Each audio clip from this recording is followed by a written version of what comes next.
Olubereberye essuula 28.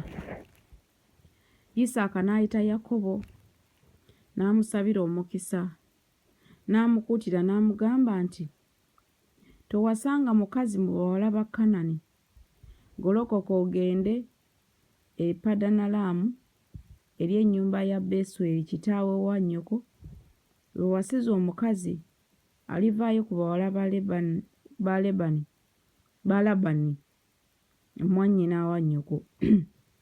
Era Katonda omuyinza w'ebintu byonna akwongerenga ofuuke ekibiina ky'amawanga, era akuwe omukisa gwa Ibulayimu, ggwe n'ezzadde lyo awamu naawe, osikire ensi gye watambuliramu Katonda gye yawa Ibulayimu. 5. Isaaka n'asindika Yakobo n'agenda e Padanalaamu eri Labbaani omwana wa Besweri Omusuuli, mwannyina Lebbeeka nnyina wa Yakobo ne Esawu. Era Esawu n'alaba nga Isaaka yasabira Yakobo omukisa, n'amusindika olugendo e Padanalaamu okuwasizaayo omukazi. Era bwe yamusabira omukisa n'amukuutira ng'ayogera nti, towasanga mukazi ku bawala ba Kanaani. Era nga Yakobo n'awulira kitaawe ne nnyina, era ng'agenze e Padalani. Esawu n'alaba nga abawala ba Kanani tebasanyusa Isaaka kitaawe. Esawu n'agenda eri Isimayiri n'awasa wamu n'abakazi be yalina Makalasi muwala wa Isimayiri omwana wa Ibulayimu mwannyina Nebayosi okuba mukazi we. 10. Yakobo n'ava mu Beeruseba n'agenda eri Kalani, n'atuuka mu kifo n'asulayo n'akeesa obudde, kubanga enjuba yali ng'egudde. N'atwala erimu ku mayinja ag'omu kifo.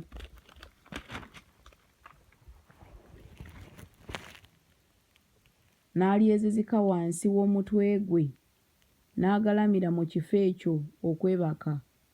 12. N'aloota ekirooto, era laba amadaala agaasimbibwa ku ttaka, n'entikko yaago ng'etuuse mu ggulu.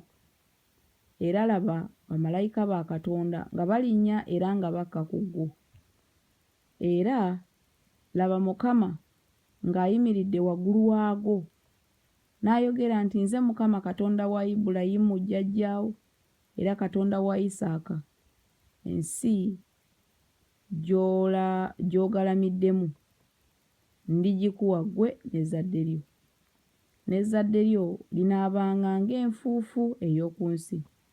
Era olibuna ebugwanjuba n'ebuvanjuba, n'obukiika obwa kkono n'obwa ddyo. Ne mu ggwe ne mu zzadde lyo ebika byonna eby'omu nsi mwe biriweebwa omukisa. 15.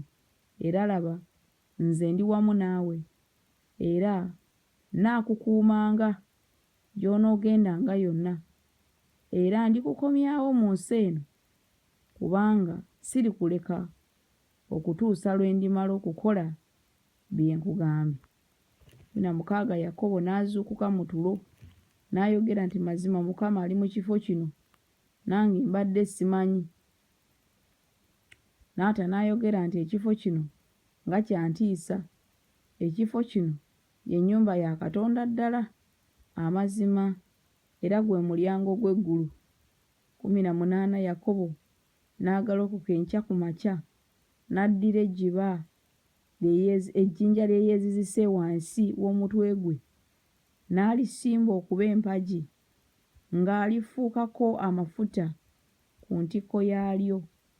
19.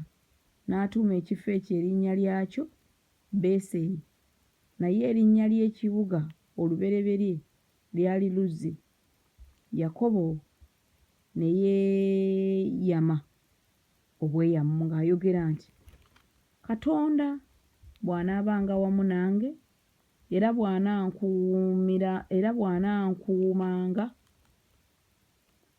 bw'anaabanga awamu nange, era bw'anankuumiranga mu kkubo lino lye ŋŋendamu, era bw'anampanga emmere ey'okulya n'engoye ez'okwambala, n'okudda n'enzira mu nnyumba ya kitange n'emirembe, Mukama n'alyoka abeera Katonda wange.